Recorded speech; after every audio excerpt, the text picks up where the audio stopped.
Bonjour à toutes et à tous et merci de vous joindre à nous pour cette nouvelle vidéo. Aujourd'hui, nous allons analyser ensemble la tâche 3 de l'épreuve d'expression orale du TCF Canada. Dans un cadre simulé, je jouerai le rôle de l'examinateur, tandis que Mandela, notre candidat originaire du Cameroun, répondra à la consigne. Cette démonstration a pour objectif de vous illustrer une méthode efficace, structurée et argumentée pour réussir cette tâche. Installez-vous confortablement, préparez de quoi prendre des notes et commençons ensemble cet exercice pratique. Lors de cette dernière tâche de l'épreuve d'expression orale du TCF Canada, vous devrez exprimer votre point de vue sur un thème imposé sans bénéficier de temps de préparation. Votre réponse devra être organisée, argumentée de manière claire et enrichie par des exemples pertinents. Le temps de parole est de 4 minutes et 30 secondes, il est donc essentiel de bien gérer ce temps afin de présenter une prise de parole fluide, cohérente et convaincante. Est-ce bien compris?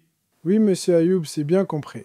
Très bien, je vous lis à présent l'énoncé du sujet. Est-il préférable de commencer l'apprentissage des langues étrangères dès l'enfance? Pourquoi?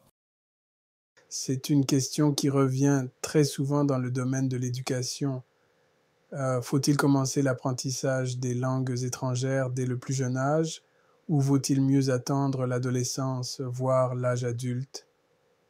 Personnellement, je pense que l'enfance représente une période particulièrement favorable, mais qu'il existe aussi quelques nuances à prendre en compte. D'abord, on sait aujourd'hui que le cerveau des enfants est beaucoup plus souple et réceptif que celui des adultes. On parle souvent de plasticité cérébrale.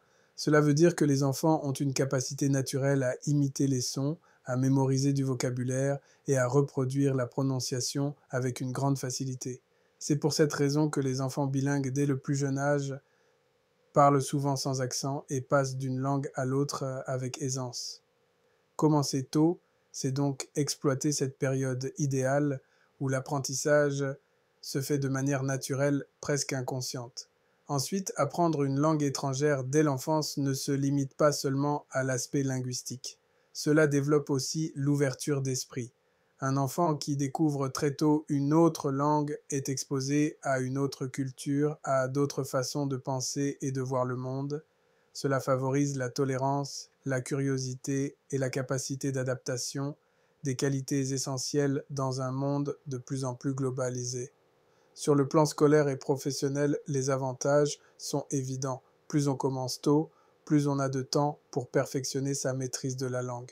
Un enfant qui commence à l'école primaire aura, à l'âge adulte, une meilleure aisance qu'une personne qui débute à l'université. Dans un contexte où les langues étrangères, notamment l'anglais, sont devenues indispensables, cela représente un atout majeur pour les études supérieures et pour le marché du travail. Mais attention, il serait exagéré de dire que tout est parfait si on commence dès l'enfance. Il existe aussi des difficultés. Tout d'abord, l'apprentissage précoce ne fonctionne que si les méthodes pédagogiques sont adaptées. Si un enfant est confronté à une langue étrangère de manière trop scolaire, avec des règles de grammaire complexes ou des listes interminables de vocabulaire, il peut vite se décourager. L'enfance est l'âge du jeu et de la découverte, donc la langue doit être introduite de manière ludique, par des chansons, des dessins animés, des histoires. Un autre point important, c'est la régularité. Commencer tôt n'est utile que si l'apprentissage est maintenu dans la durée. Beaucoup d'écoles primaires proposent de quelques heures d'anglais, mais si cela ne continue pas au collège ou au lycée, les enfants oublient rapidement. Dans ce cas, l'avantage de commencer tôt disparaît.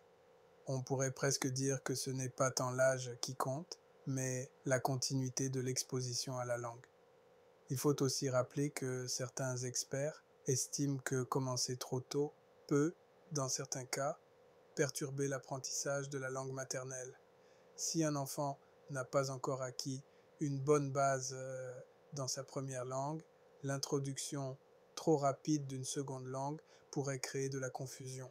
C'est rare, mais cela existe notamment chez les enfants qui ont déjà des difficultés scolaires. Dans ces cas-là, il vaut mieux renforcer d'abord la langue maternelle avant de passer à une autre. Enfin, il faut dire que l'apprentissage des langues étrangères reste possible et efficace même à l'âge adulte. Certes, la prononciation est plus difficile, mais les adultes ont des atouts, une meilleure capacité d'analyse, une plus grande motivation et des objectifs clairs.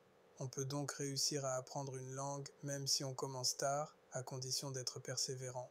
Pour conclure, je dirais que oui, il est préférable de commencer l'apprentissage des langues étrangères dès l'enfance, parce que cela profite de la souplesse du cerveau, favorise l'ouverture culturelle et donne un avantage sur le plan scolaire et professionnel. Mais cet apprentissage doit être progressif, ludique et surtout régulier pour être réellement efficace. En même temps, il ne faut pas oublier que chaque âge a ses avantages et que l'apprentissage des langues est possible à tout moment de la vie. Le temps imparti est écoulé, l'épreuve prend fin ici. Je vous remercie pour votre prestation. Comme vous avez pu le constater, Mandela a présenté une réponse bien structurée. Elle a su exposer son opinion de manière claire, l'appuyer par des arguments solides et illustrer son discours à l'aide d'exemples concrets. Sa prestation était fluide, persuasive et conforme aux attentes en termes de durée. C'est exactement le type de performance attendue pour cette tâche du TCF Canada.